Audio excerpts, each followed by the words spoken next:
서로 옆에 분, 앞에 분들 우리 축복하며 인사하겠습니다. 환영합니다. 잘 오셨습니다.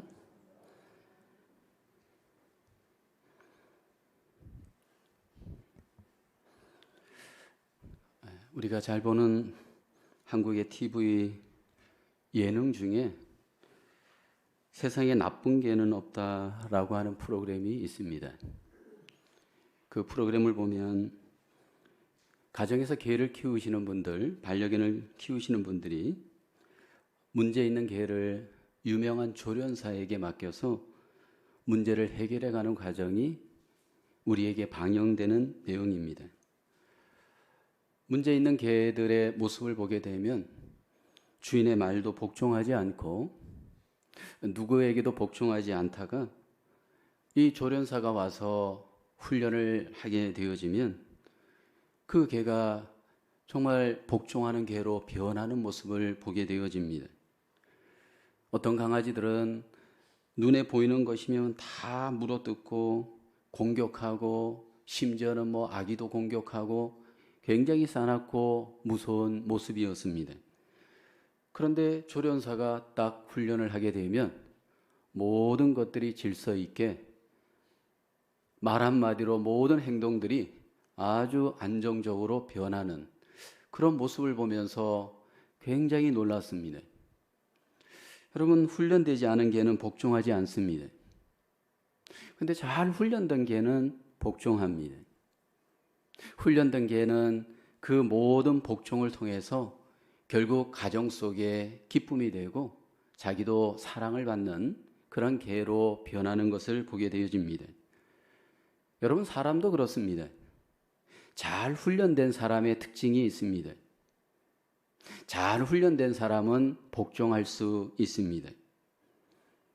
잘 훈련된 사람을 보면 그 복종을 통해서 질서를 이루고 그 복종을 통해서 사람들에게 인정을 받습니다.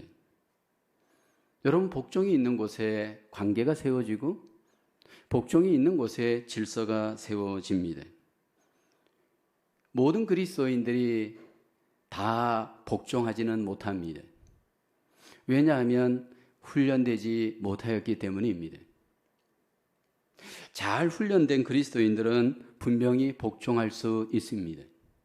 오늘 성경 본문에서 하나님은 그리스도인들을 향해서 서로 복종하라 우리에게 말씀하십니다. 복종이 뭘까요? 복종에 대한 성경의 원어는 어떤 사물이나 사람 밑에 자신을 대기시켜 놓는 것이라고 합니다. 복종하는 아내는 남편 밑에 자기를 잘 대기시켜 놓고 그 아래 설 줄 아는 자가 복종하는 여인입니다.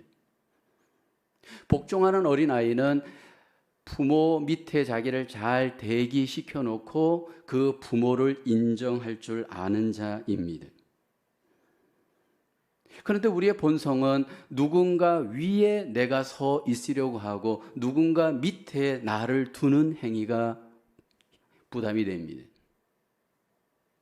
우리 안에 죄성은 누군가 아래 나를 둔다라고 하는 이 행위는 굉장히 우리 자신을 불편하게 하는 것을 경험을 합니다. 이 사람이 리더로서 자격이 어느 정도 있다 없다를 검증할 수 있어야 되는데 저는 나름대로 리더를 세울 때 검증하는 한 가지가 있습니다. 이 사람이 리더감인가 아닌가는 딱 한 가지를 보면 압니다. 이 사람이 어떤 권위 아래 잘 복종하고 있는가를 보면 알 수 있습니다. 만약 어린아이라고 한다면 부모 밑에 잘 자기를 둘 줄 아는 복종하는 아이가 나중에 리더가 될 가능성이 많습니다.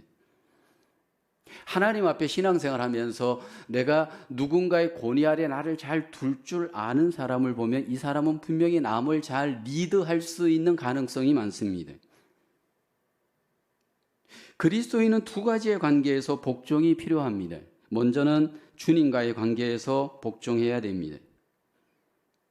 주님의 뜻이라면, 주님의 말씀이라면 그 뜻과 말씀 아래 복종하겠습니다.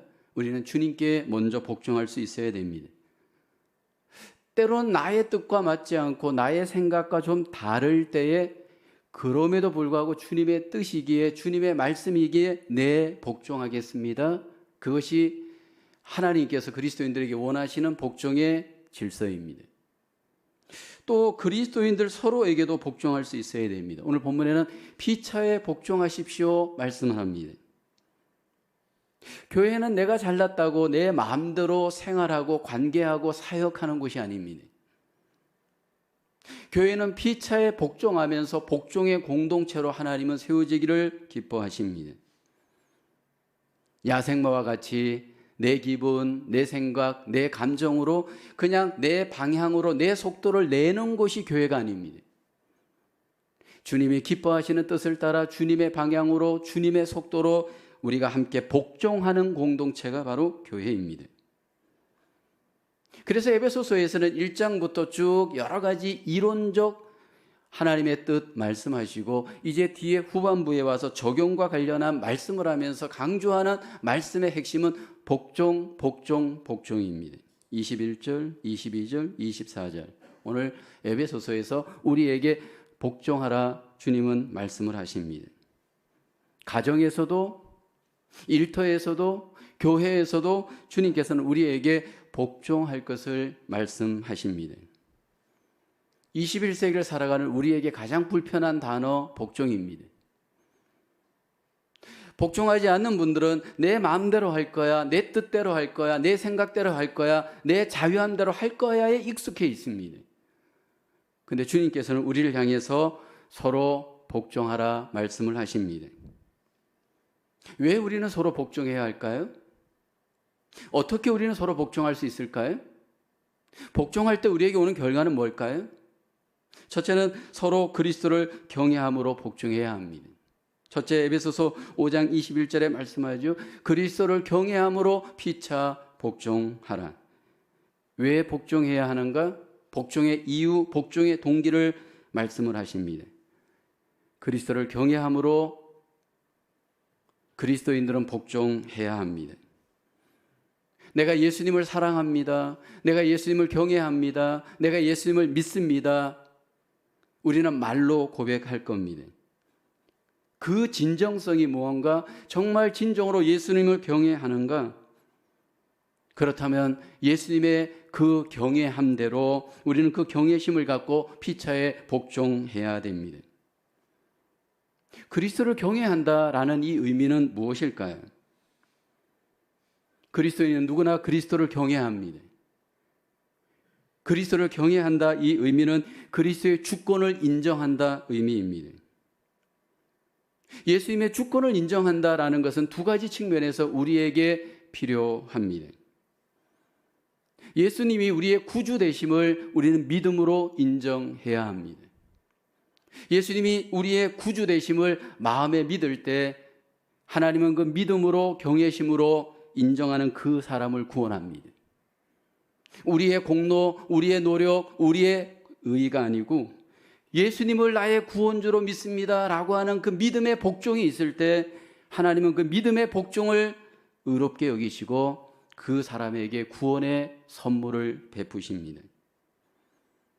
예수님을 경외하는 두 번째 의미는 예수님을 나의 로드로 주로 인정하겠습니다 라고 하는 굴복입니다. 어떤 분들은 예수님은 구주이시기는 좋은데 예수님은 내 삶의 로드로 주로 인정하고 복종하는 것이 쉽지 않습니다. 예수님을 나의 주님으로 인정할 때 우리는 그분의 통치를 따라갑니다. 내 뜻을 내려놓고 주님의 뜻대로 통치를 따라갑니다. 예수님이 하라고 하면 예 하겠습니다. 복종합니다. 이것이 그리스도인의 사인입니다. 이것이 주님께서 우리에게 원하시는 복종의 이유입니다. 우리는 우리 자신이 태어날 때 죄성을 갖고 태어났습니다. 그리고 그 죄성은 우리 안에 예수 그리스도를 믿는데도 불구하고 여전히 용서받았지만 죄성은 남아 있습니다. 그 죄성은 우리 속에 생각을, 감정을, 의지를 오염을 시킵니다. 그리고 우리 안에 내 마음대로 할 거야, 내 뜻대로 할 거야, 내 생각대로 할 거야 라고 하는 마음이 있습니다. 그리스도를 경외하는 사람은 그렇습니다. 주님, 내가 주님께 굴복합니다 라는 마음을, 의지를, 생각을, 감정을 갖고 주님의 뜻대로 복종하는 삶으로 나아갑니다. 우리는 복종에 대한 안 좋은 기억, 안 좋은 추억, 안 좋은 상처들이 있을 수 있습니다. 한국인으로서 남자라면 군대에서 가장 경험하는 것이 복종에 쓴 상처입니다. 저도 군대 생활을 했고 군대에서 가장 좋지 않은 추억, 바로 복종의 추억입니다. 저는 군대에서 행정병으로, 군종병으로 하나님께서 생활하게 했습니다. 대전에 있는 대덕 연구단지의 경비단에서 저는 행정병과 군종병을 했습니다. 행정병일 때, 쫄병일 때 가장 그 핵심 임무 중에 하나가 전령이라는 임무를 해야 합니다. 이 전령이라고 하는 임무는 마치 사회의 우편 배달부와 같은 역할입니다. 상급 부대에 가서 하급 부대에 오는 모든 서류를 가서 제가 픽업해 오는 겁니다. 버스를 타고 가서 그 모든 서류를 픽업해서 부대로 복귀해야 합니다. 전령으로 나가는 날, 고참들이 어떻게 제 나가는 날을 다 알고 저에게 불러서 심부름을 시킵니다. 그리고 그 심부름들은 저를 너무나도 고통스럽게 했습니다. 들어올 때 술, 안주, 또 필요한 사제품들, 그것은 군대에서는 사제품이라고 얘기합니다. 사제품을 사가지고 오라고 합니다. 10불 주고 50%치, 60%치를 사가지고 오라고 합니다. 말도 되지 않은 임무를 저에게 맡깁니다. 말도 되지 않은 임무를 맡았음에 저는 그 임무에 복종해야 합니다. 그래서 들어올 때 바리바리 심부름 한 걸 갖고 싸가지고 들어오는데 위병소에 또 통과가 있기 때문에 들어오기 전에 또 숲속에다 그 모든 것들을 숨겨야 합니다. 그리고 나서 몰래 위병소의 눈을 피해서 그걸 가지고 다시 부대 안으로 들어와야 됩니다. 만일에 그것에 복종하지 않으면 그 밤에 1시 정도에 옥상에 집합을 해야 합니다. 저뿐만 아니라 저 또래의 모든 쫄병들이 그 밤에 팬티바람으로 다 집합을 해야 합니다. 얼차례를 받아야 되고 심지어는 맞기도 해야 되고 그러면서 군기를 또 잡혀야 됩니다. 복종이 없기 때문에 복종의 군기를 잡는 시간을 갖기도 합니다. 그 시간을 알기에 무언가 마음에 차지 않아도 그냥 복종했습니다. 그러나 그것은 내 안에 상처가 되었습니다. 하나님이 원하시는 복종은 이런 류의 복종이 아닙니다. 억지로 하는 복종, 우리 속에 상처가 있는 복종을 주님께서는 말씀하지 않습니다. 예수 그리스도를 경외함으로 우리에게 복종하라 말합니다. 주님께서 이 땅에 오셔서 철저하게 인격적으로 복종하셨고 그로 인해서 우리로 하여금 복종으로 초대하시고 그리고 우리를 향해서 여러분 복종하십시오. 내가 복종한 건 여러분 보셨지 않습니까? 십자가에서 어떻게 복종했는지 우리에게 복종하는 법을 가르쳐 주시고 그리고 이제 그리스도를 경외한다면 여러분 하나님의 뜻이면 복종하십시오. 그리스도를 경외함으로 복종하십시오. 그리스도를 경외함으로 복종하는 삶이 그리스도인의 삶입니다. 그 복종하는 것에 주의 뜻이 이루어지고 복종하는 것에 질서가 이루어지고 복종하는 것에 하나님의 영광이 나타나게 되어지는 줄로 믿습니다. 내 주장, 내 뜻, 내 감정이 있음에도 불구하고 그렇습니다 주님, 내가 주님을 경외합니다. 내가 주님을 믿습니다. 주님의 이름으로 우리가 복종해야 합니다. 그러나 여러분 우리의 현실 속에 복종은 너무나도 우리를 힘들게 할 때가 있습니다. 사역을 하다 보면 관계를 하다 보면 복종하기 싫은 사람이 있습니다. 복종하기 껄끄러운 대상이 우리 가운데 반드시 일어납니다.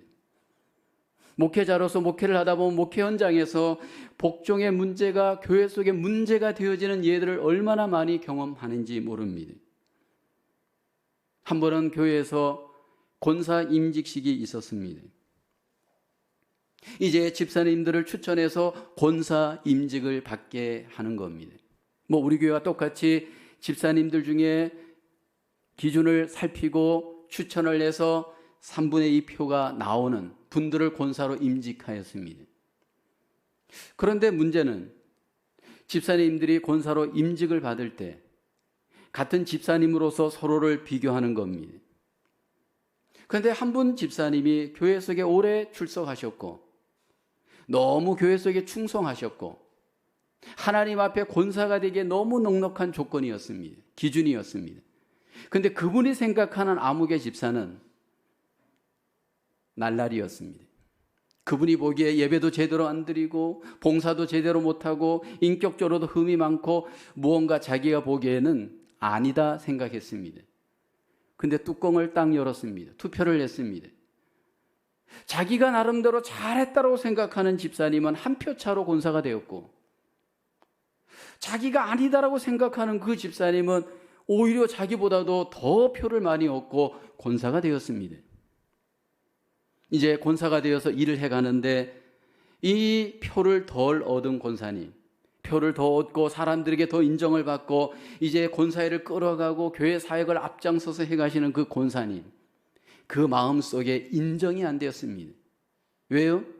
자기의 공로의를 앞세우다 보니까 이 권사님이 자기 기준에서는 전혀 복종하기 어려운 대상이었습니다.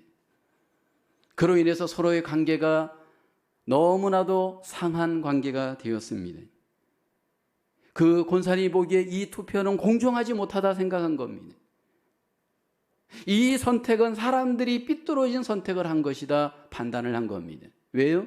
십자가의 의, 하나님의 의가 기준이 아니고 내 공로의를 앞세우다 보니 결국은 모든 것들이 무질서하게 되었습니다.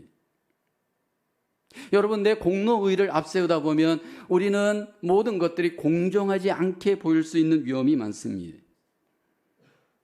여러분, 우리의 공로의 의는 나에게 있어서는 공정할지 모르지만 하나님의 은혜의 기준에서는 공정하지 않을 수 있습니다. 우리는 함께 임직자를 세우는 과정을 겪고 있습니다. 기준을 세우고 룰을 만들고 함께 기도하면서 우리는 지금 투표를 할 겁니다. 이렇게 나름대로 우리가 프로세싱을 기도하면서 공정하게 한다 할지라도 우리의 공로의를 앞세우다 보면 그것은 불공평하게 보일 수 있는 여지는 얼마든지 있습니다. 그리고 그 모든 과정과 그 모든 결과에 여러분 복종하기가 쉽지 않을 수도 있을 겁니다. 그때 우리에게 필요한 것은 예수 그리스도의 십자가의 의를 바라보면서 예수 그리스도를 경외하면서 예수 그리스도의 그 인도하심을 따라 저와 여러분들이 함께 복종하는 은혜가 있기를 주의 이름으로 축원합니다. 우리는 관계에 있어서도 사역에 있어서도 우리는 거룩한 팀워크를 이루어 서로 복종하면서 이 영적인 여정을 날마다 걸어가야 할 줄로 믿습니다. 우리는 어떻게 서로 복종할 수 있을까요? 둘째, 우리에게 필요한 것은 서로 성령 충만함으로 복종해야 합니다. 오늘 본문에서 에베소서 5장 18절에 말씀하죠. 술 취하지 말라. 이는 방탕한 것이니 오직 성령으로 충만함을 받으라. 여기 성령 충만함을 받을 것을 말씀을 합니다.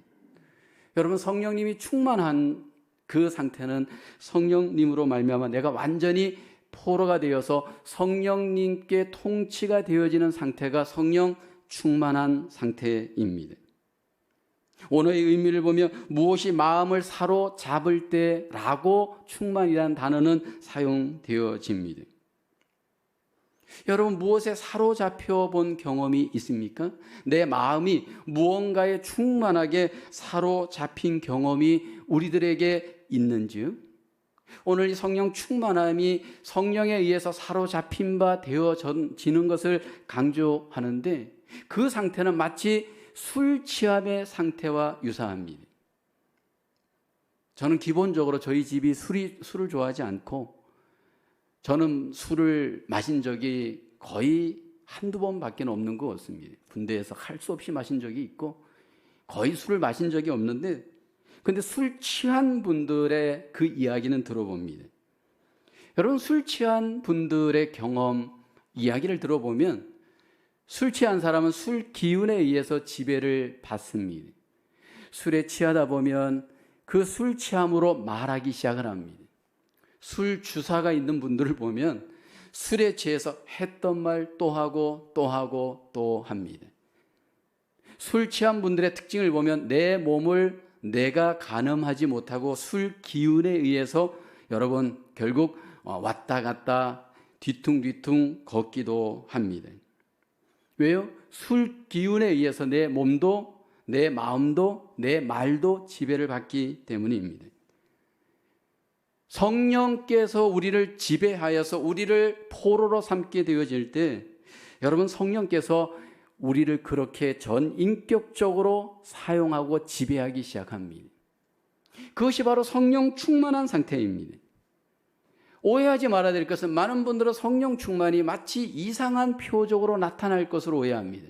성령 충만하면 방언이 충만하고 성령이 충만하면 기도원 가서 기도 많이 하고 성령 충만하면 모든 것들이 다 세상 끊고 하나님 앞에 기도만 하고 그냥 소위 말해서 별 세상과 같은 삶을 사는 것으로 오해합니다.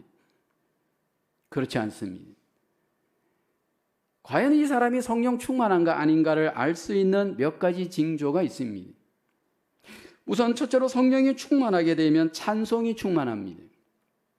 오늘 본문 19절에 말씀하죠. 시와 찬송과 신령한 노래들로 서로 화답하며 너희의 마음으로 주께 노래하며 찬송하며 말씀을 합니다. 하나님을 향하여서 누가 찬송할 수 있습니까? 성령이 충만한 사람이 충만한 찬양을 하나님 앞에 내어드릴 수 있습니다. 형식이 아니라 순서가 아니라 어떤 절차가 아니라 내 마음의 찬양을, 기쁨의 찬양을, 즐거움의 찬양을, 은혜의 찬양을 하나님 앞에 여러분 성령으로 말미암아 찬양할 수 있습니다. 그 찬양 속에 하나님과의 교제를 누리고 임재를 누리고 기쁨을 누리고 은혜를 누리면서 나와 주님이 하나 되어지는 경험을 성령 충만함 속에서 찬양을 통해서 하나님이 우리에게 경험하게 하십니다. 성령 충만한 사람의 두 번째 열매는 감사 충만이 나타납니다. 오늘 본문의 20절에 말씀하죠. 범사의 우리 주 예수 그리스도의 이름으로 항상 아버지 하나님께 감사하며, 감사를 항상 할 수 있는 능력은 성령 충만함입니다. 우리의 삶 속에 이 사람이 성령 충만하지 않는가, 성령 충만한가, 그 사이를 여러분 가늠할 수 있는 증거 하나가 있다면 그 사람의 말을, 그 사람의 삶을 보면 아는데 감사를 기준으로 보면 알 수 있습니다. 성령 충만한 사람은 항상 감사합니다. 말도 감사, 마음도 감사, 삶도 감사입니다. 집에 가서도 감사합니다. 직장에 가서도 감사합니다. 교회 와서도 감사합니다. 사역을 하면서도 감사합니다. 왜요? 성령께서 그 마음속에 감사할 수 있도록 마음을 주셔요. 여러분, 성령께서 우리에게 마음을, 우리에게 믿음을, 우리에게 은혜를 주시면 그 결과로 우리 속에 마음으로부터 진정성 있는 감사로 충만하게 이 땅에서 살게 합니다. 성령 충만할 때 세 번째 가장 핵심적인 징조는 복종 충만하게 되어집니다. 성령이 없는 사람들 야생마 같은 삶을 삽니다. 성령이 충만한 사람 결국 하나님 앞에 조련마와 같이 질서 있고 복종하는 삶을 살아갑니다. 여러분, 인간의 본성은 거역의 본성이 있습니다. 아담과 하와가 하나님 앞에 거역했습니다. 하나님 싫어요, 안 해요 라고 하는 마음을 갖고 하나님을 대적했습니다. 이 본성이 우리 모두에게 있습니다. 그래서 보통 아이들이 자라면서 그 거역의 본성이 가장 발달하기 시작하는 초기 단계가 4살입니다.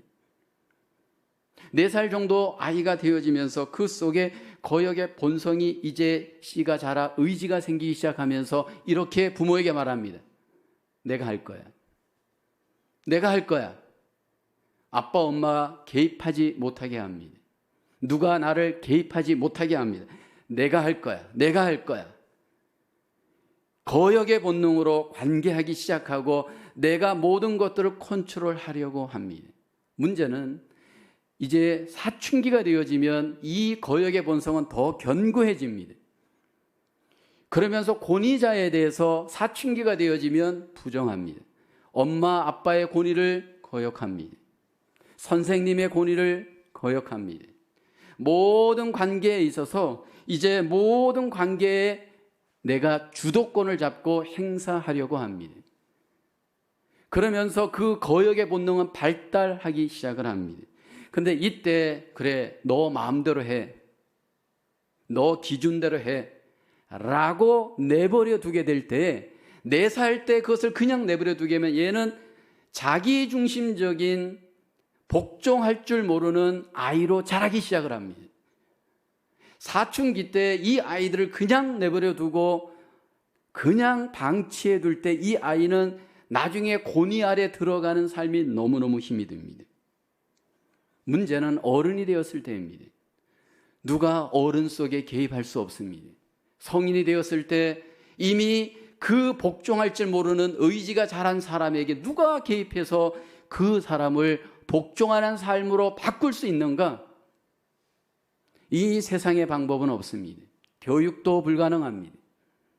세상의 그 어떤 이론과 방법으로도 여러분 속에, 저 속에, 우리 속에 있는 이 거역의 본성을 제어할 수 없습니다. 오직 하나님께서 보내신 성령만이, 그리고 성령님 받았다고 거역하지 않습니다. 성령님을 받았어도 성령이 충만하지 않으면 여러분 우리 속에 이 복종의 무질서를 깰 능력은 아무것도 없습니다. 하나님은 우리에게 성령 충만하기를 소원합니다. 내가 성령 충만할 때 하나님의 뜻대로 우리는 질서 있게 복종의 삶으로 나갑니다. 누가 성령 충만할 수 있을까요?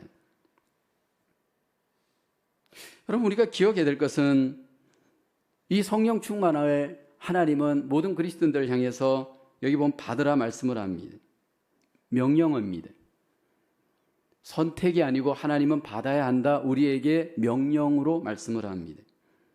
성령 충만을 받으십시오 라고 우리에게, 그리스도인 된 우리에게, 교회를 향해서 주님이 명령하시는 이유는 우리가 바로 그 명령에 순종할 책임이 있습니다. 여기 이 명령을 할 때 주님께서 우리에게 이 성령 충만을 받으라, 이 표현은 계속 진행형입니다. 어제 받았다고 끝나는 것이 아니고 오늘 또 성령 충만을 받아야 됩니다. 내일도 성령 충만을 또 받아야 됩니다. 매일 새롭게 우리 안에 성령 충만을 받을 것을 하나님께서는 우리에게 명령을 합니다. 그 성령 충만을 우리 속에 경험하기 위해서 먼저 우리가 나를 들여다봐야 할 것은 내 안에 성령님이 나와 함께 계심을 믿어야 됩니다. 예수님을 나의 구원주로 믿을 때 하나님께서는 구원주로 믿는 그 사람의 마음에 하나님의 선물인 성령님을 우리에게 보내주십니다.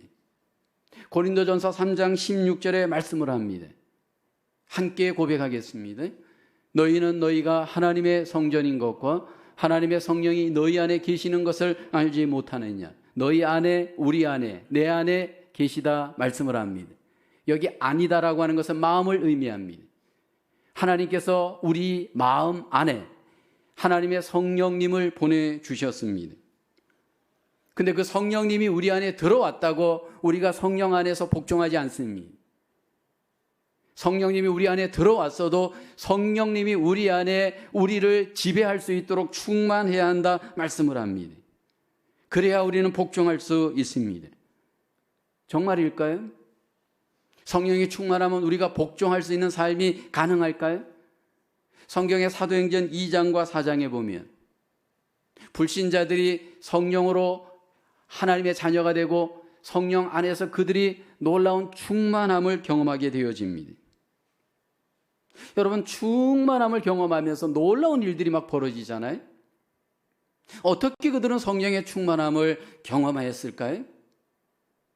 내 안에 성령님이 계시더라도 계신 성령님이 충만하기 위해서 먼저 우리에게 필요한 것은 기도가 충만해야 됩니다. 하나님의 영이 우리 안에 거한다 할지라도 우리가 그 성령님과 함께 기도할 때, 기도 충만할 때 성령 충만함으로 변해집니다. 하나님께서 기도하는 자들에게 하나님의 놀라우신 성령으로 충만하게 하나님께서 은혜를 베풀어 주십니다. 사도행전 2장 4절에 저희가 다 성령의 충만함을 받고 라고 합니다. 사도행전 4장 31절에 보면 빌기를 다음에 모인 곳이 진동하더니, 빈다는 것은 기도했다라는 의미입니다. 우리가 다 성령이 충만하였다 성경은 말씀을 합니다. 우리가 똑같은 연약한 사람들이, 연약한 교회가 모여서 함께 간절하게 기도하였습니다. 그리고 기도하였더니 하나님께서 성령을 충만하게 초대 예루살렘 가운데 하나님께서 부어주셨습니다. 성령 받은 사람이 어떻게 성령 충만할 수 있을까요? 기도가 충만할 뿐만 아니라 말씀이 충만해야 됩니다. 하나님의 말씀이 내 안에 마음에 들어오고 말씀이 내 마음 안에 충만히 거할 때 성령님이 충만히 거하는 은혜를 경험합니다. 왜요? 말씀이 곧 성령님이 기록하셨기 때문입니다. 에베소서 6장 17절의 말씀을 합니다. 여기 보면 하나님의 말씀, 성령의 검이라고 말합니다. 하나님께서 우리에게 말씀을 주실 때 성령님께서 이 말씀을 기록하게 했습니다. 그래서 하나님의 영이신 성령님께서 우리가 성경을 읽고 묵상하고 쓰고 가까이 할 때 내 안에 계신 성령님이 기뻐하면서 그 말씀의 사랑과 함께 충만하게 역사를 합니다. 그 말씀 안에 충만할 때 성령이 충만하여서 우리의 마음에 충만하여서 우리의 눈을 밝히고 우리의 귀를 열게 하고 우리의 손과 발을 움직이게 하여서 복종하게 합니다. 내 힘으로 복종하는 것이 아니고 하나님의 성령이 충만하여서 성령의 힘으로 우리는 복종할 수 있습니다. 성령이 충만할 때 내 안에 감정이 다스려지고 생각이 다스려지고 내 관계가 다스려지고 내 사역이 다스려지고 내 일이 다스려지면서 여러분 성령 충만함으로 우리의 삶은 복종으로 승리합니다. 오늘 저와 여러분 속에 이런 아름다운 성령의 충만함에 아름다운 복종의 역사가 열매가 우리 가운데 경험되기를 주님의 이름으로 축원합니다. 세 번째로 서로 구체적인 삶의 현장에서 복종해야 합니다. 하나님은 우리의 삶의 하나님이십니다. 성령님은 우리의 삶에 놀라운 열매를 맺기를 기뻐하시는 영이십니다. 성령님이 우리를 주장하셔서 우리 안에 충만하여서 우리 속에 복종하게 할 때 우리의 삶을 하나님께서는 복종하는 삶으로 만들어 갑니다. 왜냐하면 그 삶은 하나님이 허락한 삶입니다. 하나님이 우리에게 삶을 허락할 때 세 가지 중요한 삶의 기간을 주었습니다. 첫째는 가정, 둘째는 교회, 셋째는 국가입니다. 하나님께서 주신 이 모든 기간이 복종을 통해서 하나님은 질서 있게 아름답게 열매 맺고 우리가 그 기간을 통하여서 하나님께 영광을 돌리기를 기뻐하십니다. 우리의 복종은 가정에서 먼저 지켜져야 됩니다. 에베소서 5장 22절의 말씀을 합니다. 아내들이여 자기 남편에게 복종하기를 주께 하듯 하라. 이 말씀을 듣는 여자분들은 지금 마음이 많이 불편하실 겁니다. 남편이 남편다워야 복종하죠. 남편이 남편 역할을 해야 복종하죠. 남편이 돈을 제대로 벌어오지도 못하고 인격적으로도 여러 가지로 못하는데 복종하라니요. 우리 속에 그러한 이유가 있을 수 있습니다. 그러나 주님께서는 우리에게 말씀을 합니다. 아내들이여 남편에게 먼저 복종하십시오. 그것이 바로 주님의 뜻입니다. 그렇다고 해서 남자들이 그 복종의 대상이 된다고 막 여자를 함부로 대하라 성경은 말하지 않습니다. 남자들은 더 큰 의무를 요구하잖아요. 사랑하라. 우리의 자녀들에게 복종을 가르쳐야 됩니다. 여러분 에베소서 6장 1절 말씀에 또 말씀하잖아요. 자녀들아 주 안에서 너희 부모에게 순종하라 이것이 옳으니라. 우리의 가정에서 모든 관계가 복종을 통하여 자리가 매겨지고 복종을 통하여 질서가 이루어지고 복종을 통해서 하나님의 복을 경험할 수 있습니다. 복종하는 가정에서 자란 아이들이 나중에 가보면 복종할 줄 압니다. 복종하는 가정의 모든 셋업이 훈련되어진 분들이 나중에 가면 관계를 복종으로 잘할 가능성이 많습니다. 내 마음대로 할 거야, 내 뜻대로 할 거야, 내 주장대로 할 거야, 방치해두고 방종해두고 자기의 죄성대로 여러분 내버려둔 경우에는 직장에 가서도 복종하기 어렵고 교회 가서도 복종하기 어렵고 누구와도 관계하기 복종하기 어렵습니다. 여러분, 자유는 방종이 아닙니다. 자유는 복종할 줄 아는 자유여야 됩니다. 특별히 우리가 교회 생활에서 복종할 수 있어야 됩니다. 오늘 본문은 우리에게 말씀을 합니다. 에베소서 5장 21절에 우리에게 말하죠. 피차 복종하라. 여러분, 교회 생활하기에 때때로 마음속에 껄끄러움이 일어날 때가 있을 겁니다. 교회 리더들에게 먼저 복종할 수 있어야 됩니다. 목장의 목자를 우리가 주의 권위로 세웠다면 목자들에게 복종할 수 있어야 됩니다. 교회 전체를 이끌어가는 리더인 목회자들에게도 여러분, 우리가 주의 은혜 안에서 복종할 수 있어야 됩니다. 특별히 우리가 교회 생활을 함께 하다 보면 이 부분에 가서 너가 뭔데 라고 하는 인간적 생각을 갖고 여러분 교회 안에서 복종에 여러분 그 자리에서 실패하는 경우가 많습니다. 그래서 교회가 깨어지고 분쟁이 일어나고 교회 질서가 무너뜨려지는 경우가 많습니다. 저는 우리 안수 집사님들과 11년 동안 함께 교회를 세우는 일의 리더로서 함께 팀워크를 이루었습니다. 같이 회의를 하고 미팅을 하고 또 이렇게 관계를 하면서 결정을 할 때 우리 안수 집사님들에게 정말 감사합니다. 하나님이 자신들에게 부여한 권위를 갖고 함께 그 권위로 교회를 세워갈 때 예를 들어서 목회자들한테 복종을 깨거나 아니면 교회 속에 권위의식을 갖고 교회를 섬기지 않았습니다. 저는 장로교회 목사로서 장로교회에서 안수를 받고 장로교회 목회를 하는 입장에서 이 장로교회 당회의 기능이 얼마나 부작용이 많은지를 경험한 사람입니다. 물론 제가 섬겼던 교회는 그러진 않았습니다. 목회를 하는 목사의 장로와 행정을 하는 행정장로가 있습니다. 장로가 되기 전까지는 이상하게 겸손하던 분이 장로님이 딱 되고 나면 그때부터 목에 기부스가 됩니다. 힘을 딱 주고 나는 이제 이 교회 장로니까 모든 것은 내가 주장하는 대로 하려고 합니다. 심지어는 목사님도 모든 성도님도 나를 따르라 합니다. 주님을 따라가라고 그 선봉에 맡겨놨더니 자꾸 나를 따르라 합니다. 그러면서 어떻게 될까요? 깨어져요. 근데 저희 교회 안수 집사님들, 장로격인 안수 집사님들 그런 부분에 있어서 제가 감사합니다. 앞에 있다고 제가 말하는 게 아니고 11년 동안 함께 팀워크를 이루면서 그 부분에 복종의 아름다운 섬김을 감사를 드립니다. 또 우리 교회 성도님들도 마찬가지입니다. 하나님의 뜻이라고 한다면 그 뜻 앞에 복종하심으로 함께 하나님의 교회를 세운 것을 감사를 드립니다. 이제 우리가 함께 또 교회를 세워가는 데 있어서 저는 다시 한번 이 말씀에 비추어서 우리 자신, 우리 교회 공동체가 하나님 앞에 복종으로 적용이 있기를 원합니다.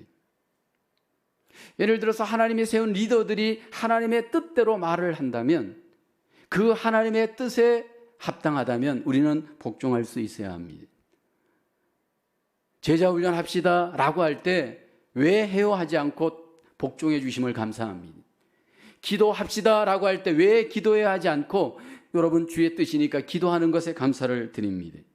선교합시다 라고 할 때 왜 선교해요 하지 않고 주의 뜻이니까 함께 선교하는 복종을 해 주심을 감사를 드립니다. 우리가 함께 임직자를 세우고 함께 교회를 세워갈 때 우리는 하나님의 뜻대로 바르게 세워가야 합니다. 저도 여러분도 하나님의 교회가 하나님의 뜻대로 복종하면서 세워갈 때 그 교회 속에 질서가 있고 그 교회 속에 하나님의 영광이 나타나게 되어질 줄로 믿습니다. 특별히 우리가 함께 복종을 해갈 때 이것은 내 의지로 내 노력으로 어렵습니다. 다시 한번 우리를 위해서 복종하시고 십자가에 돌아가신 예수 그리스도를 바라보면서 그분을 경외함으로 우리가 피차에 복종할 수 있는 복음의 복종이 되기를 주의 이름으로 축원합니다. 우리 안에는 아직도 죄성이 있어서 다시 불복종으로 우리의 마음을 끌더라도 성령 안에서 다시 한번 충만하게 기도하고 말씀하시면서 하나님의 뜻임으로 다시 내가 복종하겠습니다. 그 복종이 우리에게 적용되기를 주의 이름으로 축원합니다. 이 복종이 삶을 충만할 수 있도록 삶의 복종으로 연결되길 원합니다. 우리의 가정이, 우리의 일터가, 또 우리의 교회 생활이 다시 한번 하나님이 기뻐하시는 복종으로 아름답게 적용하고 열매 맺어 하나님 앞에 우리 모두가 영광 돌리는 하나님의 귀한 백성으로 하나님 앞에 승리할 수 있기를 주님의 이름으로 기원합니다. 하나님 감사합니다. 에베소서의 말씀으로 복종을 함께 배우고 함께 적용하길 원합니다. 하나님, 우리 안에 보내주신 성령 안에서 성령님의 충만함으로 우리의 삶이 복종으로도 충만할 수 있도록 우리를 인도하여 주시옵소서. 하나님, 특별히 우리의 일터가, 우리의 가정이, 우리의 교회가 복종을 통해 하나님의 질서를 회복하게 도와주옵시고 하나님께 영광되게 하여 주시옵소서. 예수님의 이름으로 기도합니다. 아멘. 찬양하며 봉헌합니다.